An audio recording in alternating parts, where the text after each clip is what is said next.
Right, sorry about that, guys. It obviously didn't like me playing that Cliff Richard video. It's just a shame. I quite like Cliff Richard.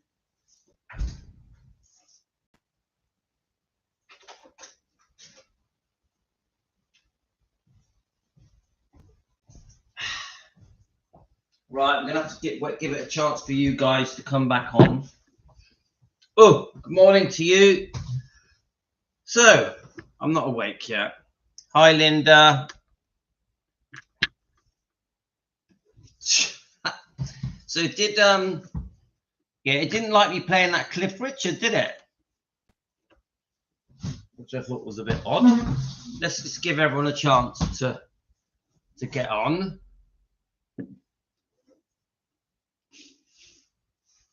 Yeah, it's anti. It seems to be a bit anti Cliff Richard, which I just found a bit odd. Mr. Katz, who are you? Are you new to our channel? That's a new name. Tell us all about yourself. Not surprised he didn't want to meet Elvis because he'd put on weight. Yes, I heard about that. You know, maybe he put him on a bit of a pedestal, expected Elvis to sort of always look the way he looked when he was 19. And I can see, I understand that. Tell me about yourself, Mr. Katz. We like to welcome new people to Team Elvis. What is your story about Elvis? How did you discover Elvis? What country are you in? And it's very shallow. He laughed about it. Oh, that's sad, isn't it? Angel Eyes. I need to do some more research about that. Right. So I am going to read chapter 2 of this book. We're going to discuss it first. So Linda don't like Cliff. I mean, you know, let me just, too much ceiling. I'm trying to get less ceiling.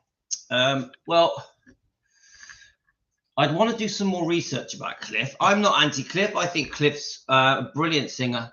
I think he was the British Elvis. And I've actually seen Cliff, but a long time ago. I saw him in the 90s. So I think if he said,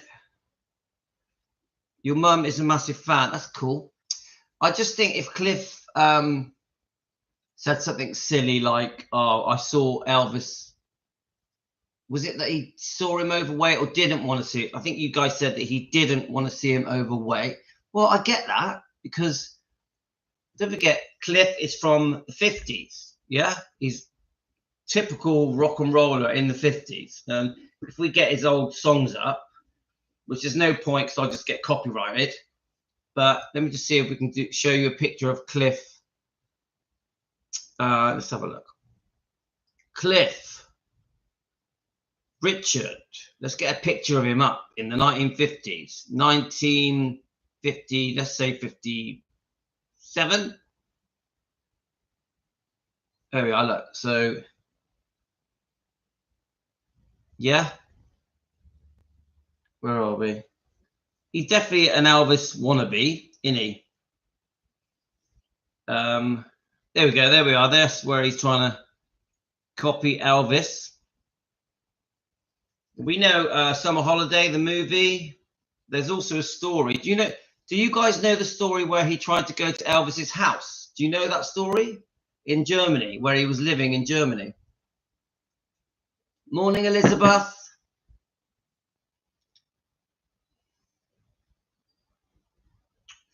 Yeah, I did like him till I heard about Elvis. It's his attitude towards Elvis, praising one, Min insulting next. Yeah, I mean, I haven't watched Cliff Richard interviews. All I can say is I really liked Cliff Richard's music. I liked him as a singer. I liked Summer Holiday. Thought it was a brilliant film. You know, from a point of view of a kid. Yeah. So I'm not anti-Cliff, definitely not. Yeah. In fact, I really, really like the way he sings and the way he moved in the 50s. And obviously Cliff changed, didn't he? Because he become a born-again Christian. in the 70s, he completely changed his style with long hair. And but Cliff Richard in the 1950s, I think, was brilliant. So I'm not going to go with the flow, guys. This thing where he said something about Elvis being overweight, I have no idea about it. I have no idea. I know that when Elvis was stationed in, where is it? Let me just try and find it. When Elvis was stationed in Germany in 1959, let me see it. Let's just see it. He went to his house and he did a video of him going there, hoping to meet Elvis. Cliff Richard meets. I'll just to see if it comes up. I remember it's original footage, isn't it? Where oh, I see it. It's come up here. Right. Okay, guys, your little thing has just come up. Let's play it. Did you ever meet Elvis? Right, here we go, guys. Your comment. Why not? Let's talk about it. Come on, guys. No, I did not. I had one chance through a journalist when I was promoting Devil Woman in the States. Yeah. He said, "Oh, I know Elvis," because he knew that I was influenced. And he said, "Would you want to meet him?" I said, "Yeah." At the end of the interview, though, I said, "Can we put it off?" Because he put on a lot of weight. Oh, right. And I thought, if I'm having a photograph taken with him and it's going to be hanging on my refrigerator, he's got to look good. And I put it off. And of course, then he died. Should never put it off just because they're a little bit heavy. Yeah, I mean, that ain't good, guys. Whew, that ain't good. I don't like that. Right, let me just. Yeah, I definitely don't like that, guys. I don't like this whole, if I'm going to have a picture with Elvis and I want to put it on my fridge. Yeah, I don't like that. Angel Eyes, I completely understand. And this thing where he said, let's have a look. Okay, right. I mean, obviously we're not here to talk about Cliff Richard, but I will say that Angel Eyes is right. The way he spoke about Elvis, I didn't like it. Very disrespectful. There's the thing where he tries to go to Elvis's home, but Elvis was not home. I think he'd already gone back, may have already gone back to America at this point. But I will say this, guys. I do like Cliff Richard's music, in the 50s. And he was a very handsome guy, wasn't he? He really had a great look. For a British Elvis, he looked brilliant in the 50s. Yeah. So sometimes you have to separate our personal feelings and go with the music. And he did have, and still does, I think, have a beautiful voice. I did see him in the 1990s. A friend of mine called Oliver was helping to manage like a cabaret club in Wales, and he invited me, and Cliff was the headline act, and I did see him, but he was much older. He would have been probably around 50, I think, then. So yeah, I understand. I do understand, guys. So yeah, so Dan says that story might not even be true. Very possible, guys. Very possible. We don't know, do we? So, okay, right. Now, let's just check the comments. Now, guys, I mean, this, as usual, we do get a reaction to this book. Are You Lonesome Tonight? Loads of people don't believe it. We know that Joe Rare Elvis Photos has put a lot of time into reading this book and doing interviews with Dari, the author. Obviously, Dari's been in touch with us. We've had Kathy, who has been helping us with information on this book, helping answer questions with you guys. Now, I just want to make it clear to you guys, I'm not promoting this book. I'm not saying that I believe this book. I just think we should read it one chapter at a time. Think, why not? We're going to learn stuff.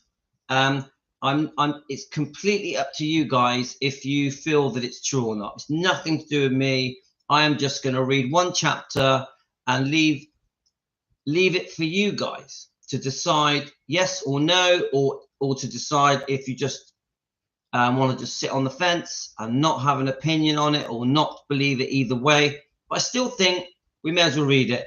We got so many books here. I just think it's just firstly, I find it fascinating. I really do find it fascinating. And the other thing is this, is that if someone, because I think when you go into this book, it's very, very, very detailed. Like, someone has put thousands of hours into creating this story, you know, and there's many, many people involved in the creating of this story. Of course, we all know it could all be just about money, couldn't it? Could all be just be about the publishers, the author, Dari Matera. Could all be about money. Could be Desiree making money, Lucy making money. Of course, you know, I'm not stupid, but I still think it's an interesting topic. Why not talk about it? And remember, I'm getting a lot of comments about this book. A lot of people are asking me about it. So there is a thirst to learn about this book. So we're going to give it a go, guys. Now, obviously, we're only going to do one chapter. I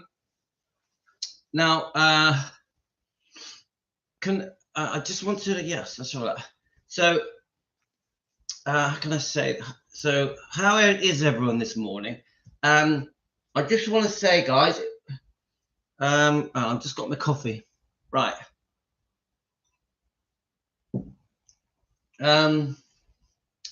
I really believe that we should focus on defending Elvis Presley, focus on what we do here.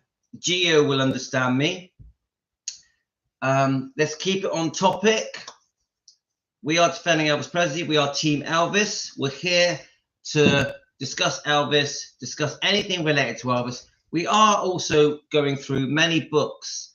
So let's try and keep the topic there. And I think that way everything runs more smoothly. That's the way of putting it. So let's have a look. The fact that this book cover says Elvis, one true love, just adds to my long list of why it's not true. We all know 100% that part was not true. So Dan, I'm not saying it's true. 100% I'm not saying it's true. 100%. Not 1 ounce of me is going to say this is true. This is just a book discussion. That's all it is. Okay, let's start reading. So we are on. So we did chapter 1, which I thought was a bit slow, a bit long-winded, but let's have a go. I remember, so chapter 2, and it does say 1947 to 1953. So I'm guessing that this is a build-up to the. I don't know much about this story, but I'm guessing this is about Lucy's life. I think on the last chapter, she had said that she got married when she was 11. Is that right?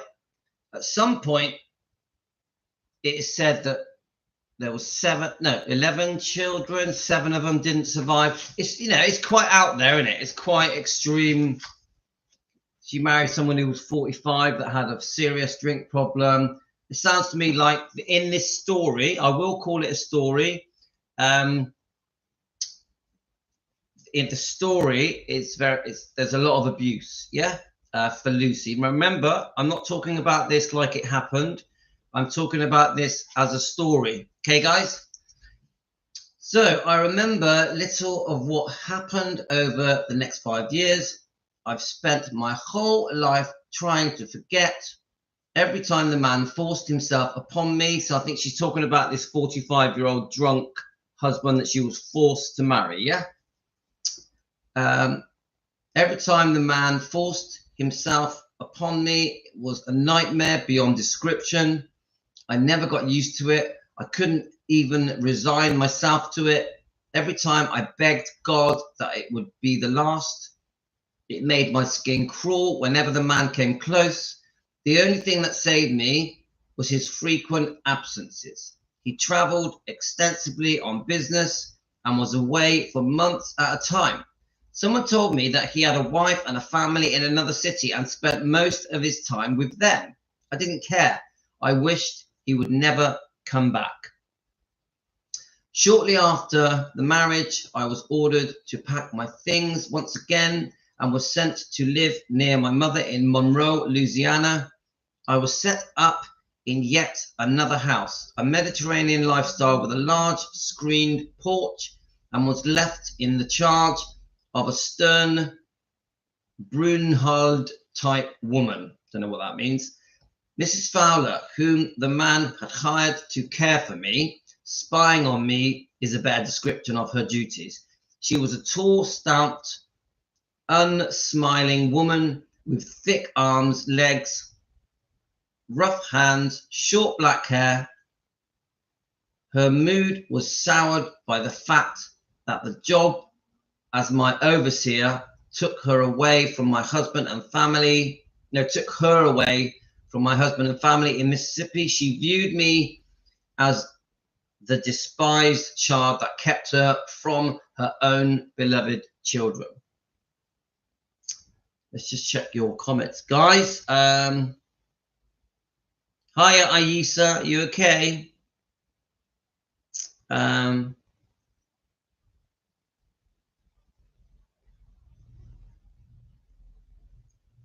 Looks like it.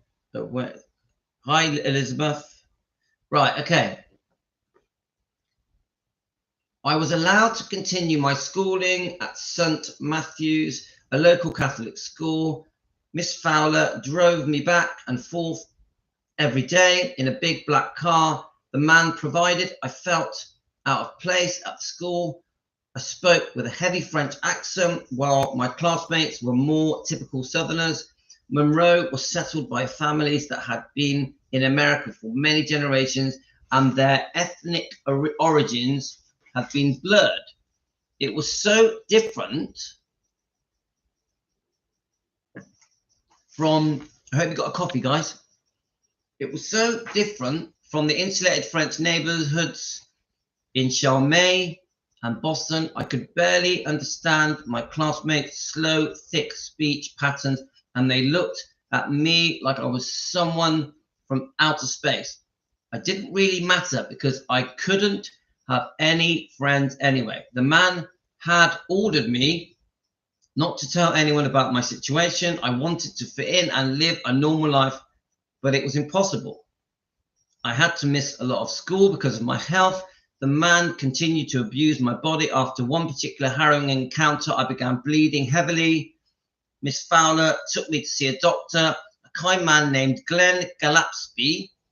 He examined me and then told me I was pregnant and had miscarried. He kept asking me how old I was. Mrs. Fowler had ordered me to say 17. You're nowhere near 17. Tell me how old you really are, Dr. Gillespie demanded. I was so afraid I kept insisting I was 17 instead of 11. He didn't believe me.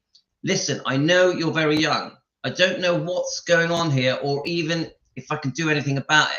But if you need help or if you have any more problems, come to me. It wasn't long before I was pregnant again. The man went away for an extended period, and by the time he returned, I was showing, and he wasn't determined. I fought him off long enough to have the child. My first daughter, Deborah, was born 6 days after my 12th birthday. My second daughter, Melody, was born 2.5 years later in 1951. Life consisted of more than cleaning the house, taking care of my children, and when not hiding my pregnancies, going to school. I mean, I'm going to say, guys, I know it's horrible, but it also sounds very unbelievable.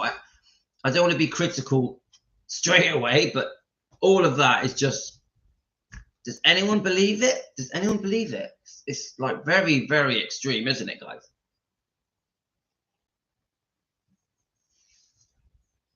Let's have a look.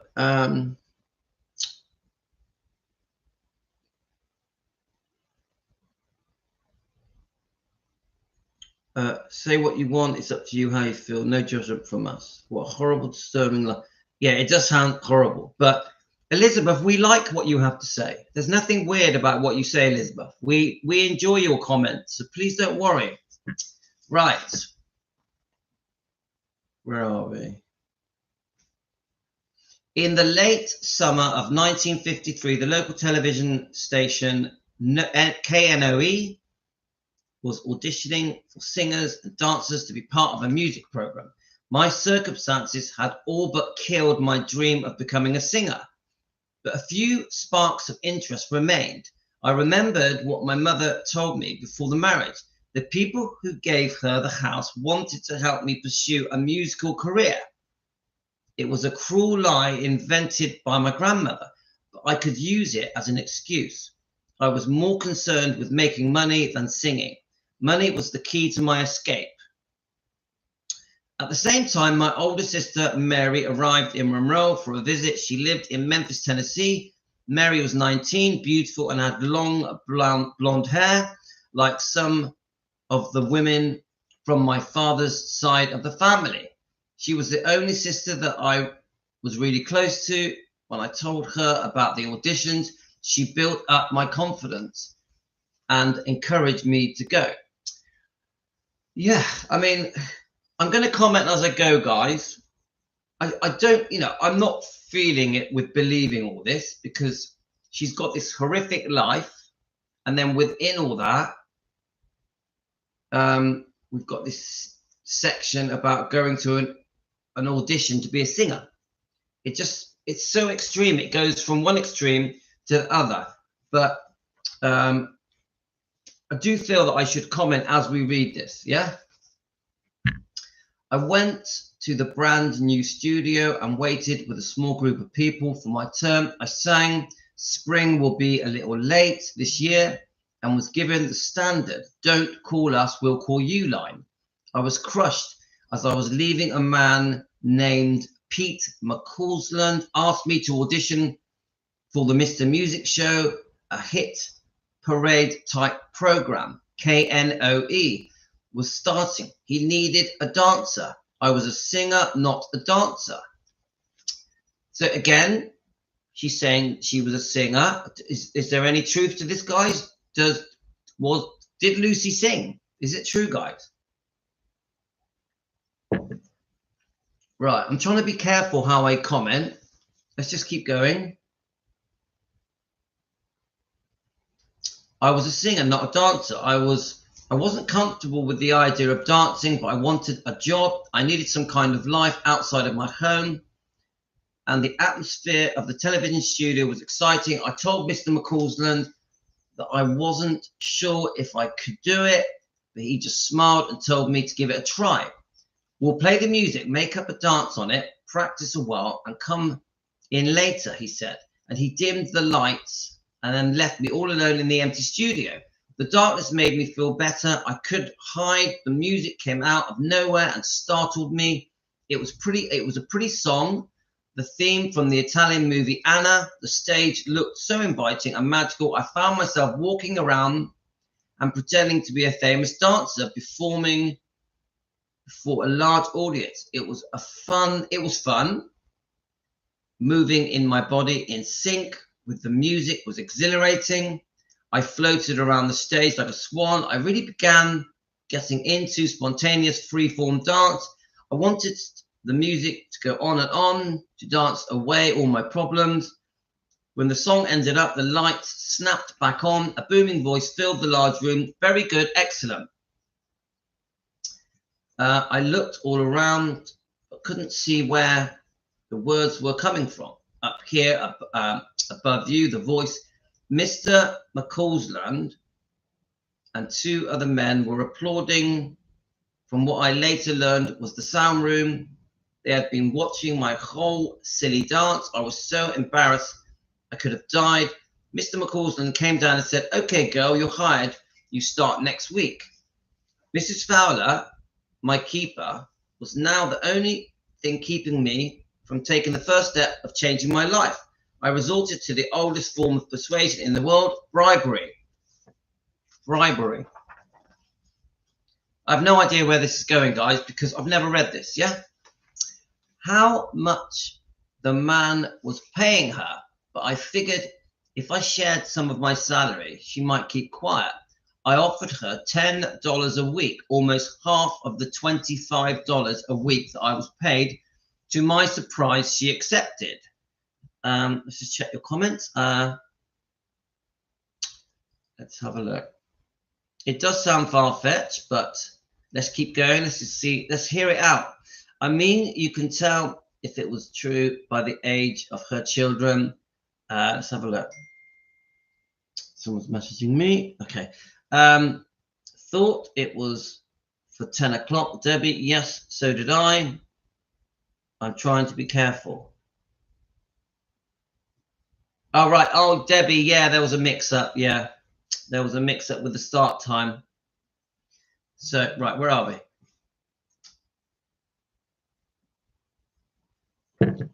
Okay, where are we? The show and the dancing soon became one of the few bright spots in my life. My day was now full. School, studying, taking care of my children, dancing on the program 2 nights a week. I spent what time was left refining my English and trying to lose my French accent. It all worked to occupy my mind and create a life removed from the man. Like any normal 16-year-old, I began dreaming of falling in love. Right, so I want to try and talk about this. Guys, you comment too. So, don't worry, Debbie. Thank you for joining us. Now, guys, let me just let's talk about this. So we've just learned some quite horrific details about being forced into marriage, having babies from the age of 11. That she's been forced to live with this woman, and this woman is keeping an eye on her. But then within all that, she's pursuing being a singer. Then these people see her dancing one time and are impressed with the way she danced.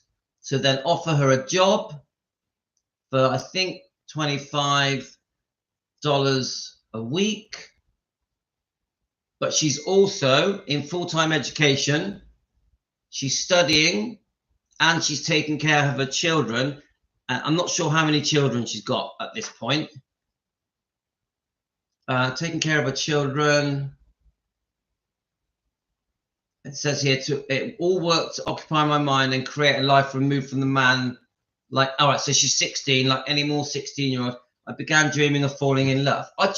For me, that is pretty full on. That's a lot happening. So education, a job, dancing, children, 16 years old, living on her own with this other woman. Yeah, I don't know. It's too much for me. Yeah. Okay, I'll keep going. I leaned more heavily upon my faith in God. I can endure anything with his help. Didn't Jesus have to endure suffering? God would find a way to deliver me from my pain. My faith renewed my strength. I was living such a split existence as usual, always coming and going, never getting close to anyone. I didn't want the people at the television station to know about me, so I didn't socialize with anyone there. It was absurd to think that the man would find out, that the man wouldn't find out.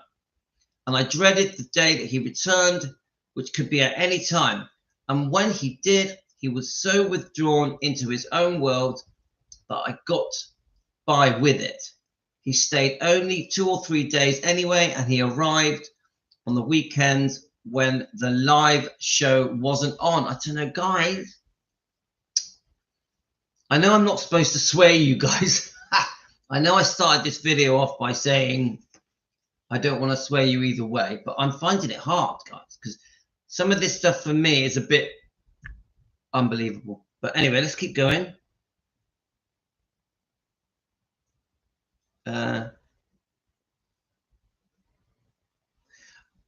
Yeah, I mean, it's very, like I said, it's fascinating. It's fascinating Now, I'm sure my opinions are going to change as we go through the chapters, as we go through the book. At the moment, I just find the whole thing all made up. But that's just how I feel. But I'm only on page 14. Yeah. So let's keep going. Let's learn together. Let's decide together. Yeah. Now, to the people that do believe this book, I really don't want to upset you guys. I really don't want to upset you. Yeah. Let's just keep going with it. Yeah. I have 2 kids by 18. There's no way I could have crammed all that in, but it's true then. Wow. I had my kids on my own as an adult. I didn't have time to turn. Hi, everyone. Hi, Emily. Right. Let's just keep going with it, guys. Where are we? My deception was so effective that he began to think there was enough to occupy my mind. If I wasn't busy, he figured I would do something bad. He cut the electric cord on the washing machine and ordered me to wash all the clothes and diapers by hand in the sink, extending my work hours. I hated him even more than this. The scrubbing, the harsh detergents roughened and cut my hands, often causing large sores. When I looked at them, I'd run into my room and cry. I wanted my hands to be beautiful and graceful so I could use them in my dances. They were the key to my expression. My battered hands came to symbolize all the abuse that he inflicted on me. The sores were like flashing light warnings, warning me that both my physical and mental well-being were beginning to dissolve under the strain. I had to find some way of escape. My first attempt was a miserable failure. Relying on my faith in God, I went to Monsignor Marsh, a parish priest at St. Matthew's.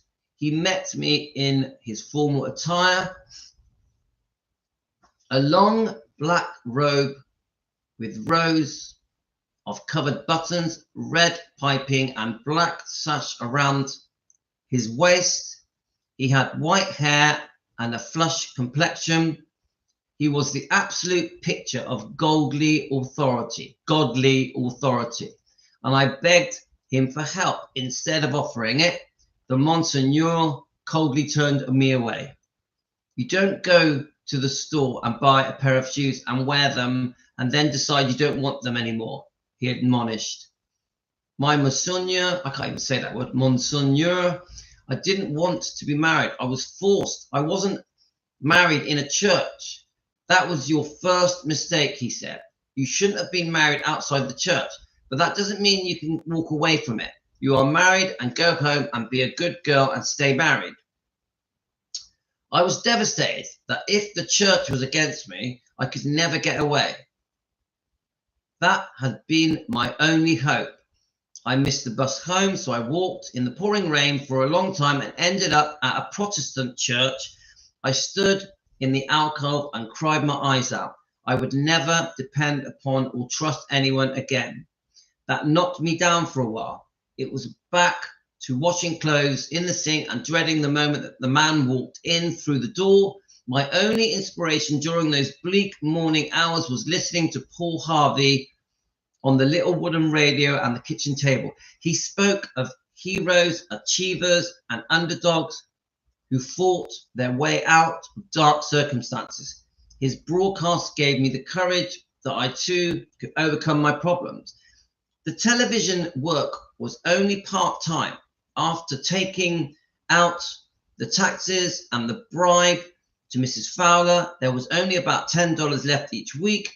I decided to try and get a job at Silverstein's, a large department store that sold the finest clothes in town.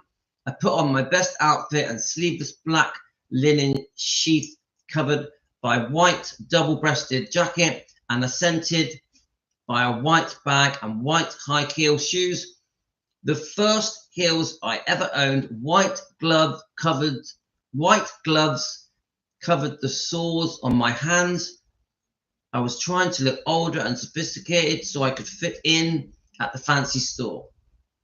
I bought the clothes with my first few paychecks from the TV program.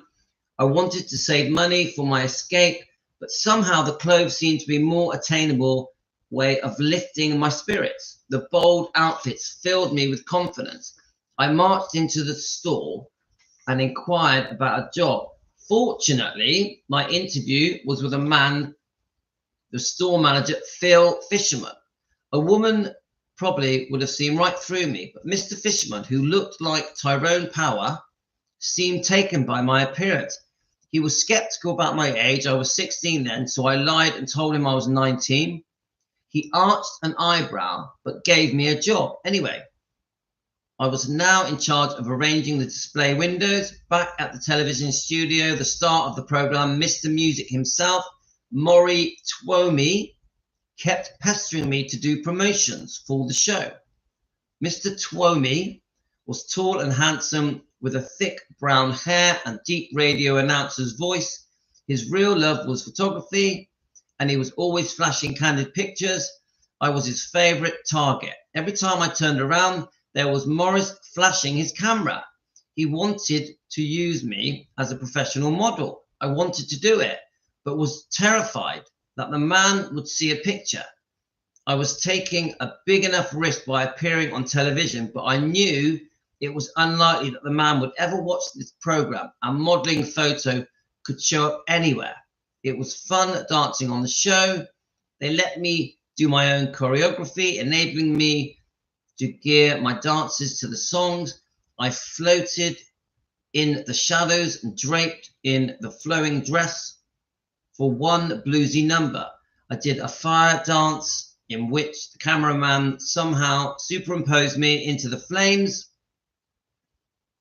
put on a straw skirt, did a hula for some Hawaiian songs, and used a giant air fan for windswept look during the Russian ballet style dance, performed to a hit love song. One time I even sang the words Bahia in French while doing a tropical freeform dance. So guys, let's check your comments a minute. Karen, what a decade. She's talking about 40s and 50s. Story get paid good. I never heard of this Lucy till recently. Nicola, hope your partner's mums gets well. No rush. Karen, Linda thinks she was born nearly the same time as Elvis, and she's saying she's 16. So, right, don't forget, I've never read this. So, guys, am I getting this right? We've got this life where there's kids. She's almost like a prisoner. She's married to this man that she almost never sees because he may have another family somewhere else. He's very abusive, more or less raping her whenever he sees her. But within all that, she's got this job. She's even appearing, dancing on a TV program. And all this is happening secretly behind her, behind the man. Is that right? Or the man's allowing it because it keeps her busy. I don't know, guys. Yeah, Karen. So the man goes away and she's doing singing and dancing. Yeah, is that right? So Karen, yes, but when the man goes away, she's doing. So Karen, because you're listening to me, because I'm struggling to absorb this because there's a lot of information being thrown. Could you give me your, Karen, if you don't mind, can you give me a shortened version of what I just said in the last 5 minutes? Just like, just let's get you guys involved a bit. What are you feeling? So she's on a TV show. She's doing a freelance dancing. Hi, Nancy. Nancy's already sent me a lot of comments on this book. So Nancy, help me. Yeah. So she's been badly abused. She's got children. How many children is it?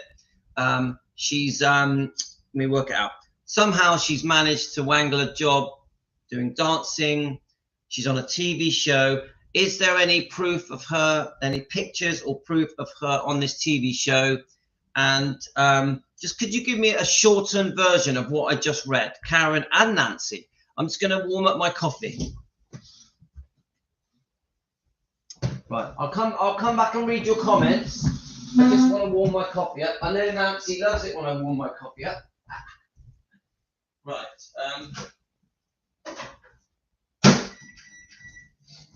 Right. Okay, guys.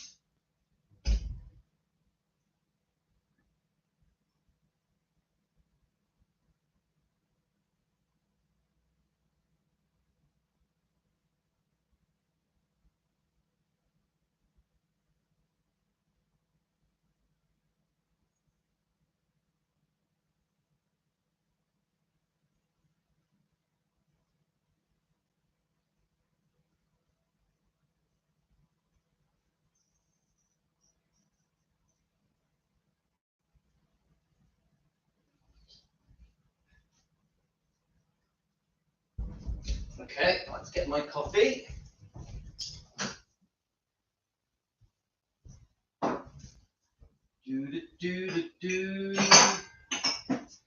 So we're in no rush, guys. Everything's pretty chilled here in England. My wife's gone out for a bit. She'll probably be back in a minute. Just boil that up. I'm just boiling the kettle up.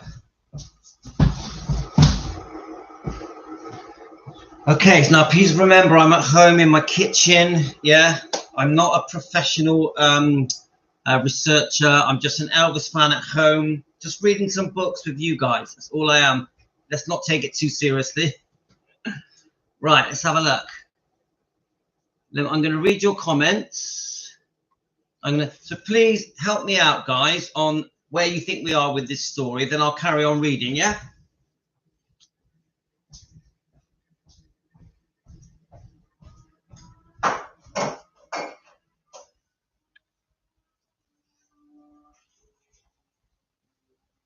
Okay, right, we have our copies.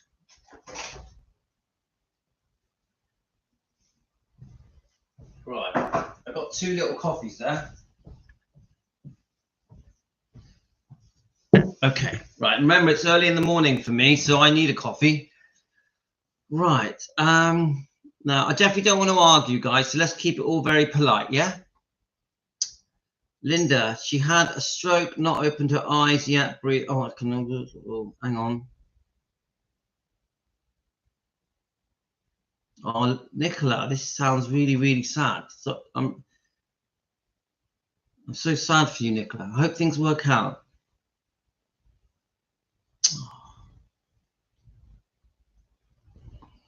Okay, right. So Nancy mentions the diary. I do remember Joe at Rare Elvis Photos talking about the diary, and that the diary looked like it was decades old. I've read about that. I'd still want proof of it, of course, you know, but I do remember listening to Joe talking about it.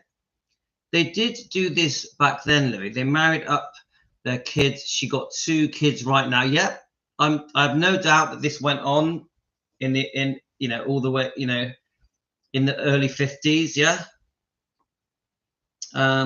She got a job. So Karen says she got a job as a dancing and singing, and when the man goes away, she paid women to keep quiet and look after the kids so she can do it. Yep, I got that. But what about the bit where she's on a TV show dancing? Did I read that right? That Nicola, yeah, we all send you love, Nicola. I really hope she gets better. I know my son. Oh, Nicola, it's your son as well. It's so sad, so sad. Am I reading this right? Am I reading this right, guys? Right. So we've got. Nope. I hope. Let's have a look.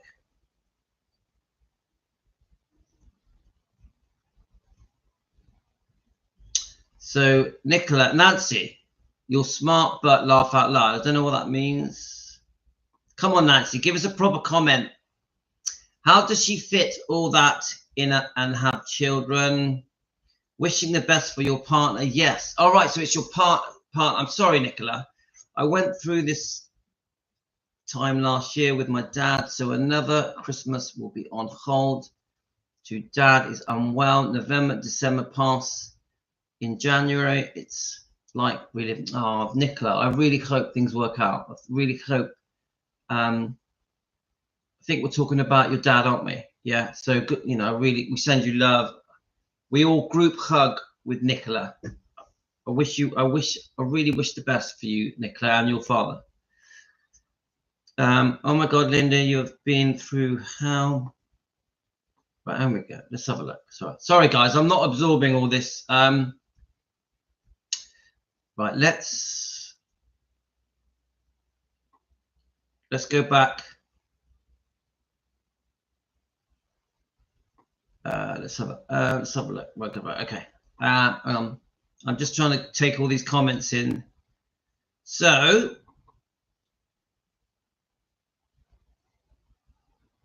Louis, can you contact the author? He will talk to you. It took him 2 years to get the story out. I've spoke to the author a few times. I've also spoke to Kathy, who is friends of Desiree. Kathy hasn't joined us this morning. I was hoping she was going to join us, but I'm sure at some point I'll speak more with Marty. Yeah, and but the way I'm doing it now is we are reviewing the book. I'm going to be critical of the book. I was going to just completely leave it to you guys, but I actually think as I'm reading it, I think I should comment. I think I should, and then we can debate it. Yeah. At the moment, guys, I'm not going to lie to you. I'm not feeling it. I'm feeling that this is very over the top, unbelievable. That's where I am at the moment. But I may change. I may sway another way. I don't know. I think the way we're reading it together and it's just unfolding, I think that's the way to go. And then every time I come to a point where I want to stop, I want to ask you to fill me in. Like I just asked Nancy and Karen to sort of give me a little bit of a shortened version of what I've just read to make sure I'm absorbing it properly. Yeah. So I'm sure I will speak to Desiree. He's a very, very interesting character. Very, very interesting. And he has a very flamboyant lifestyle, doesn't he? He's had a very interesting life. In fact, someone emailed me last night about Dari, and they sort of quite a detailed email. Well, let me just get my phone. Let me just get his name. It came in last night, and I think the reason this person emailed me is because he picked up on that I'm reading the book. Let's have a look. Is this it?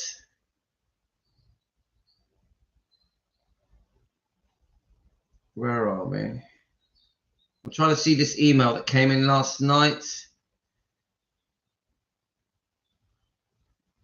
So I had an email from, come on, where is it? Here we are.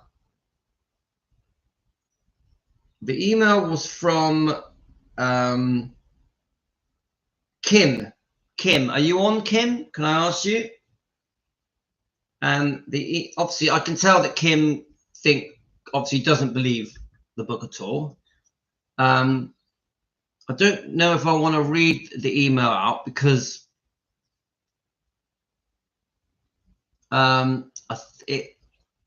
it gives Kim's opinion on Dari.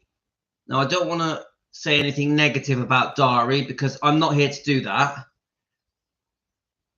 I will say, Kim, I understand what you're saying. I have read your email a few times, and my answer, without trying to say anything horrible about Dari, my answer is, let's read the book. Let's break it down. Let's see how we go.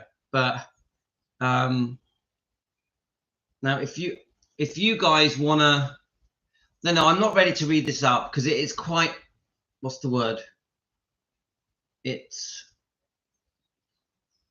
in some ways, this email is it's very negative about Dari, so I don't want to read it out because I don't think Dari deserves that. Yeah. So, but Kim, I did get it. I did read it. Yeah. Right. Let's have a look. Where are we, Louis? The TV show was maybe once a week, and that's why she had to get a job at a department store.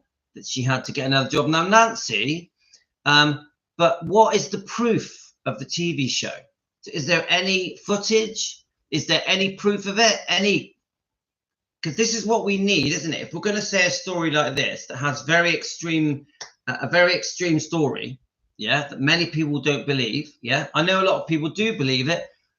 We need some proof. So, is there any proof about the TV show?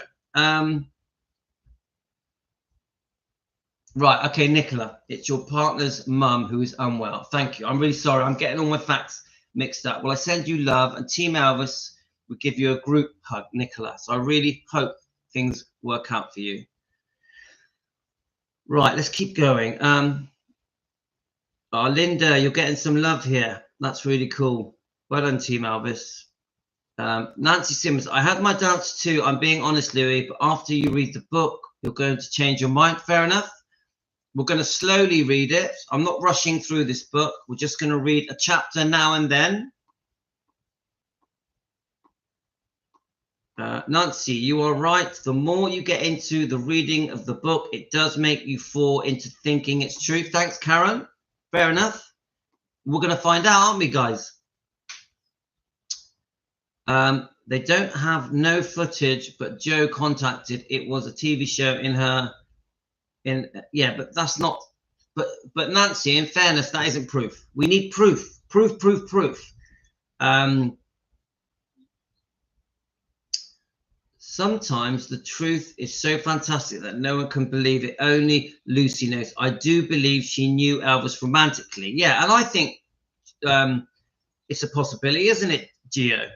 I think it's the love story part. It does make you start to fall into thinking it could have been true. Okay. Is Elvis still alive? Right. I'm sorry.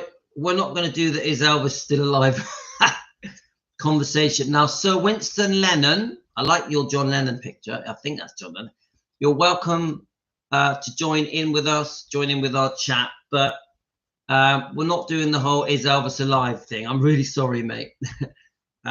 Gio, yes, I believe she knew Elvis, but not sure I believe about Desiree. I would want proof. Yes, proof is a very important thing here for me. Yeah, Emily agrees with that. Again, I keep repeating. It's fascinating. Fascinating. Right. Let's try and read a bit more. Okay.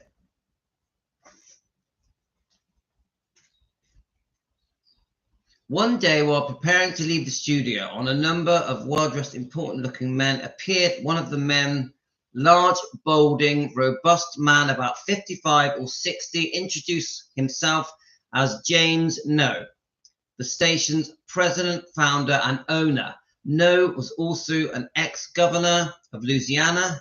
He said that he had been watching the program and liked the way I danced. He asked me to perform at a big political party they were throwing for VIPs at a ranch somewhere north of Monroe near the Mississippi border. I wanted to say no, but I was intimidated by Mr. No and stammered out of acceptance. On the way home, I was filled with fear. Could I get away? Who could see me? Would the man find out? Maybe he would be there. Despite my misgivings, I had to keep my word. Mr. No was the boss. I loved my job and wanted to keep it. Looking back, I probably had no other choice. All the anguished prayers I cried out from upon my knees had finally been heard in an unexpected way. God answered. The party would change the course of my entire life. Right, so she's building up to something here. Let's check your messages, comments.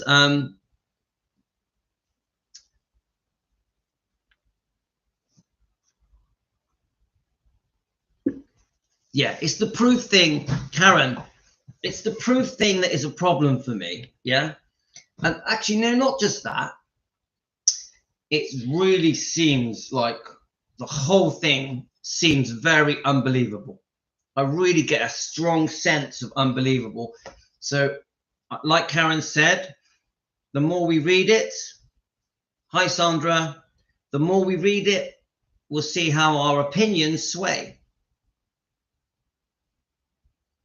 So Emily, I know, but I have no idea. They keep saying they've done blood tests, but they don't prove it. Yes, I agree. The blood testing is probably the biggest thing that is brought up. And that email that I received from Kim, the bottom line is that she keeps saying it again and again. Where's the blood test? Where's the blood test? And we haven't had, from everything that I've watched, nothing has proved any blood test happened. Yeah, I know we got the old Donahue brought up a blood test. You know the Donahue interview, but it isn't actually a proper blood test, isn't it? Wasn't it just to see what blood type that Elvis had and what blood type Desiree had? So even that isn't good enough, is it? Louis, Donna Presley Rowe offered her DNA and she was ghosted. Okay. I always like talking to you, Emily. She was ghosted. Blood group. Yeah, that's it. It was just a blood group thing, wasn't it? Obviously, Sandra believes it. Now, Sandra, the way we're doing it, welcome, by the way. The way we're doing it is we're just going to read it and just see how we feel. See how we feel. Chat about it, debate it, criticize it, review it, and just see what comes out. Did you get the pics I sent you from Elvis and Desiree? Josie, when did you send those? Now, Josie, just remember, I get a lot of things sent to me. A lot. So let's have a look.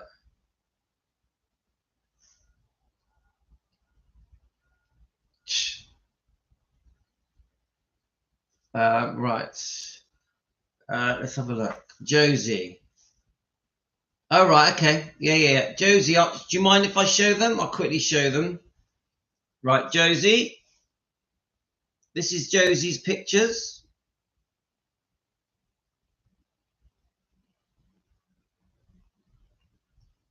Now, remember, I've got an issue with the whole dark hair thing because Elvis doesn't have dark hair.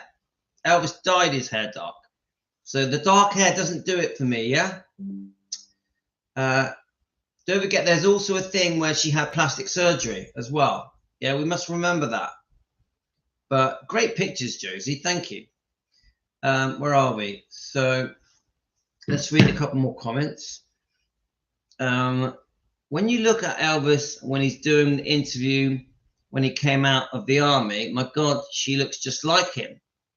Yes, with the dark hair, So Elvis wasn't dark haired. He had mouse hair, mousy blonde hair, didn't he?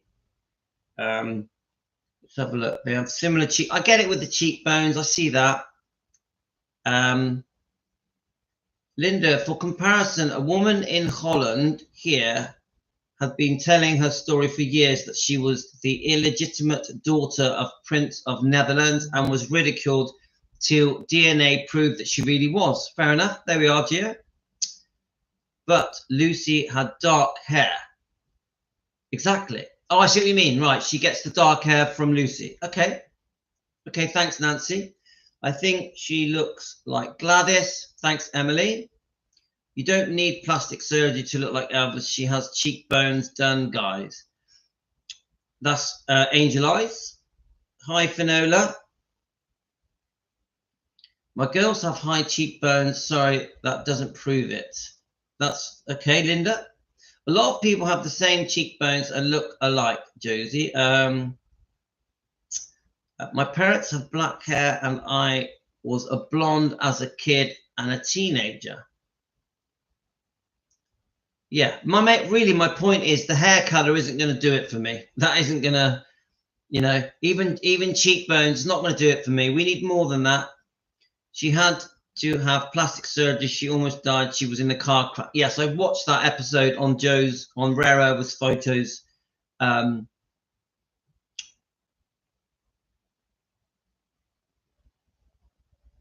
Yes, but can I just say this? because don't forget, we're really pushing it out now, aren't we? Do we have proof of the car accident? Do we have proof? I know that it's in the story, but is there any proof that the car accident happened? My daughter is 16 and 6, so I'm bringing her to the doctor. Oh, Finola, I hope she's okay. Elvis just didn't have height. Elvis just didn't have high cheekbones. He also had a dimple on the sides of his. Yes, I know the bit you mean. Yeah, I know the bit you mean, Josie. Right. Okay. Let's carry on reading it. Let's just see how long this chapter is. All right. So okay. So it's quite a short chapter. Right. Let's have a look. We may read 2 chapters. We may. Let's just see how it goes. How long are we doing? Right. I think what I might do, because this seems to be like there's a lot of interest, isn't there, with this? I might carry on a bit, right? So just how to adapt. Lucy was at hiding her life and juggling her jobs became strikingly apparent when I attempted to trace her steps by traveling to Monroe and interviewing. Right, I got a feeling this section is Diary, the author, yeah? I attempted to trace her steps by traveling to Monroe and interviewing more than a dozen of her former co-workers. The few old-timers who remember her at KNOE recall little about her other than her appearances on the Mr. Music program. No one there knew she worked in a local store. Those who worked with her at Silverstein's have clearer memories, but were surprised to learn that she was a dancer on television. The show lasted only about 6 months. Hardly anyone knew that she was married and had children, and Silverstein's has closed. But Phil Fishman still lives in Monroe and remembers Lucy well. She was a very beautiful woman, exceptionally beautiful, very petite. The fisherman told me she was deeper and more intelligent than most girls her age, but extremely quiet and guarded about herself. No one knew much about her. Mr. Music, the host, Maury Twomey, followed his shutterbug fever and moved to Shreveport to become an accomplished photographer of the show Dogs. Twomey died in 1979, but his partner in Shreveport, Marietta Jones, clearly remembers the stack of pictures from his TV days that he kept in a box in the back of his office. He had lots of pictures of that little dancer. Lucy and I distinctly remember them because I thought that she looked like Sid Charisse. Now, are there any pictures, guys? Can I ask that? Are there any pictures of Lucy Young in her dancing days? Twomey, widow, now said she only vaguely remembers Lucy, but did recall that she worked in a clothing store somewhere. Unfortunately, now Twomey threw out nearly all of her husband's old pictures after he died.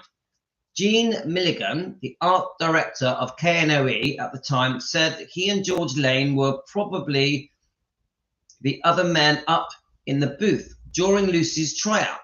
We watched a lot of ladies in the studio. It was always me, George, and Pete and McCausland. He didn't remember Lucy at first, but he did remember the fire dance. I probably used the same gimmick 100 times in my career, and he said, explaining how the technique was accomplished, and that must have been the first time I used it. We did a lot of crazy things.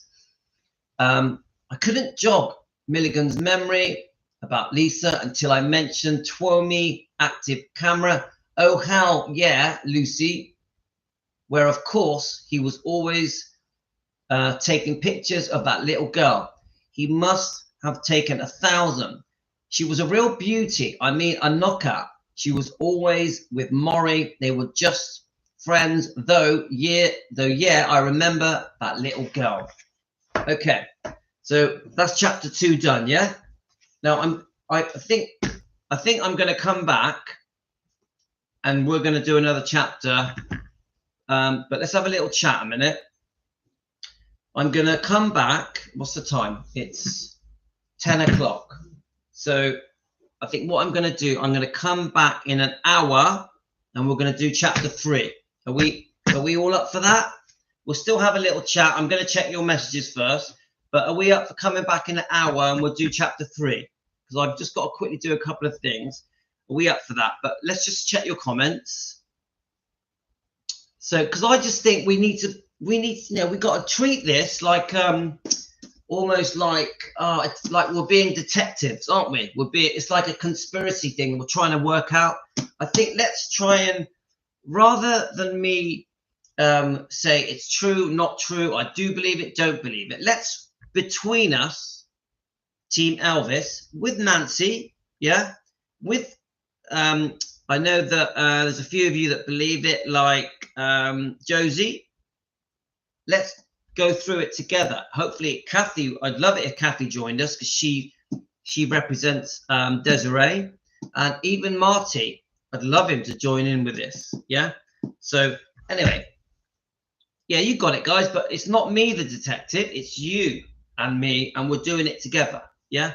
So let's just check the comments. I'm going to go off, do my stuff, and come back in an hour. I'll set up the live stream ready. Okay. Right. Where are we? So we are. She was off school most last week. Oh no, sorry. Kathy. So is Kathy? Kathy's not here, is she? No, I don't think Kathy's here. Where are we? So I'm just trying to find the comments, guys.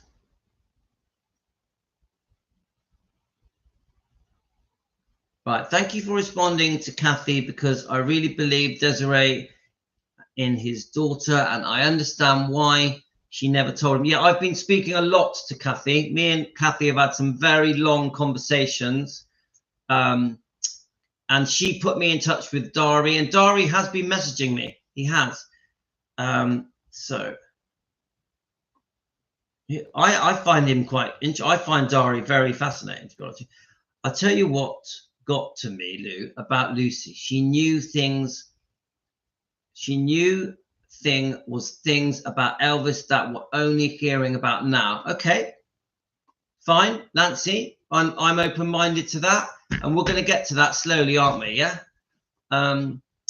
So she's quite like Gladys. Thanks, Finola.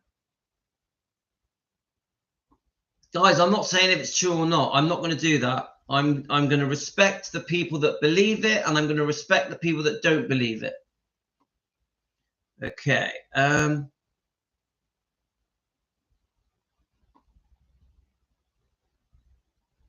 Let's have a look. She's quite like Gladys. I may be out or not. I'll be there. All your dreams are broken to answer your unspoken prayer. What song, guys? Okay, I'll catch up tonight. Have to go to work. Oh, bye, Linda. You take care, Linda. Let's have a look. Lucy knew things about Elvis that were only here in 2024. Okay, that's again more just makes the whole thing more interesting. Elizabeth, I'm going to get off. I have to go to sleep. I probably won't come back. Okay, have a good natter, Elizabeth, but thanks for joining us. You know, we always appreciate your comments, Elizabeth. You're very kind. Thank you. Where are we? I just want to get all your comments, guys.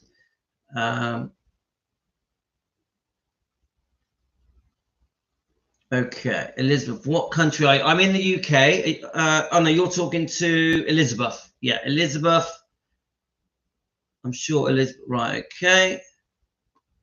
We can all agree to disagree. Yes, it's Linda. It's just interesting, isn't it? It's all fascinating. Yeah. DNA would be the answer. I agree. It's such an important thing. Sandra, why can't we believe it? You can. Sandra, you can definitely believe it. I'm not against it. I want you to know, guys, whatever you decide to believe, yet for or against or on the shelf is completely fine. I'm not going to make up my mind until I've read the whole book.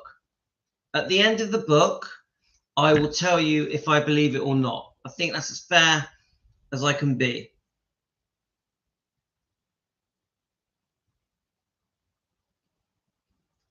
Karen, not on subject, but I watched the film Touch. Yeah, it's a beautiful film. I've watched it, Karen. It is a beautiful film.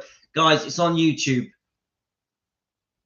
Touched by Love on YouTube. Guys, go ahead and watch it. It's about a girl that is in love with Elvis, but it's quite an interesting story.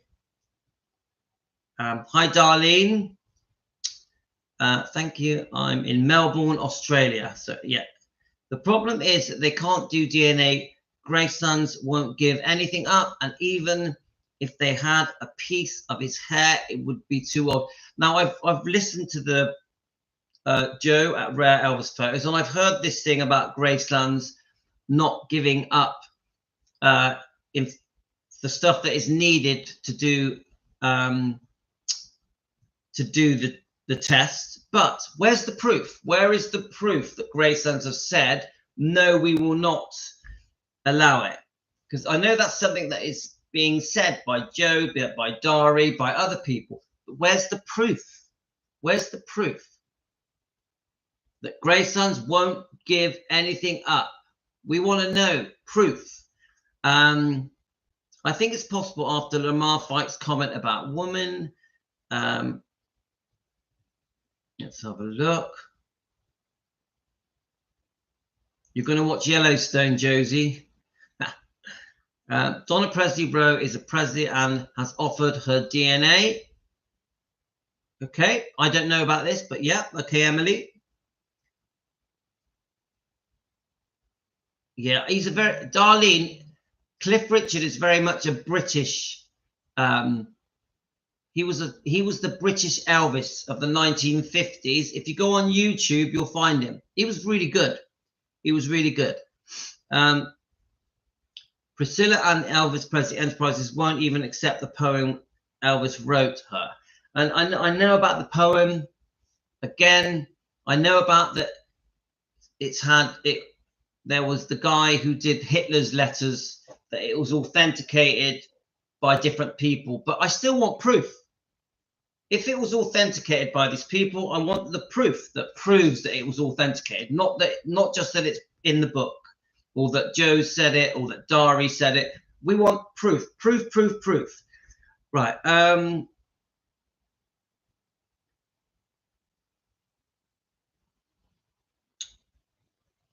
Louis, Donna's father is Elvis's first cousin. Thank you, Emily.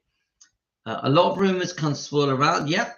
There's a lot of Chinese whispers, isn't it? A lot of he said, she said, this was said, that was said, this happened, that happened, maybe this happened, proof of this, proof of that, you know, the poem, the handwriting. There's just so many things, but where is the documents? We need documents, guys.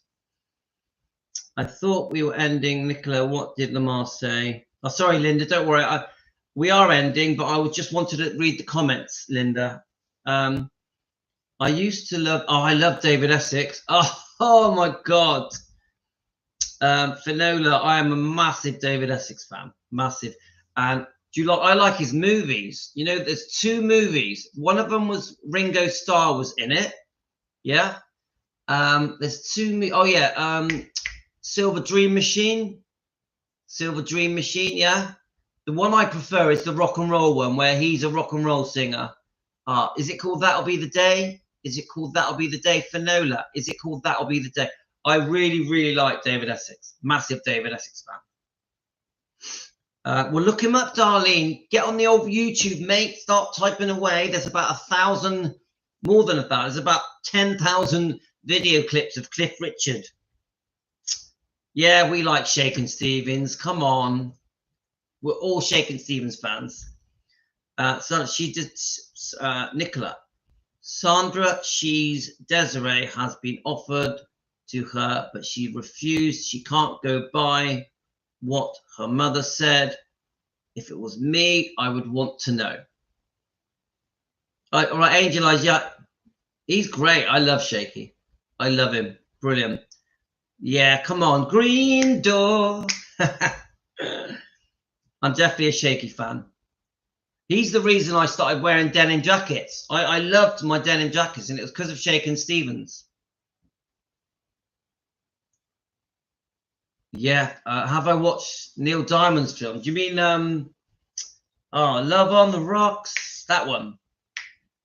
Pour Me a Drink? That one. Yeah. I love that film. Absolutely love that film. I'm a big Neil Diamond fan. I'm a big Neil Diamond fan. Oh, Nicola, I wish I was coming with you. We want to see David Essex. Yeah, This Old House. Oh, the Shaky of the 80s was amazing. Oh, come on, Nicola. Go and watch one of his videos in the 1980s. You'll fall in love again.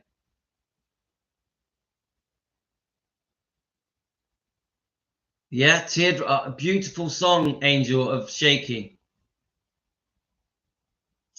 Sing, Tear. I can't sing. I cannot sing. Sorry, guys. I'll find it on here for you. Shaky, Teardrops. Guys, you're going to have to accept that I can't sing. Even I do sing all the time, but I can't sing. Shaky, Teardrops. He does the best Christmas song as well, doesn't he, Shaky?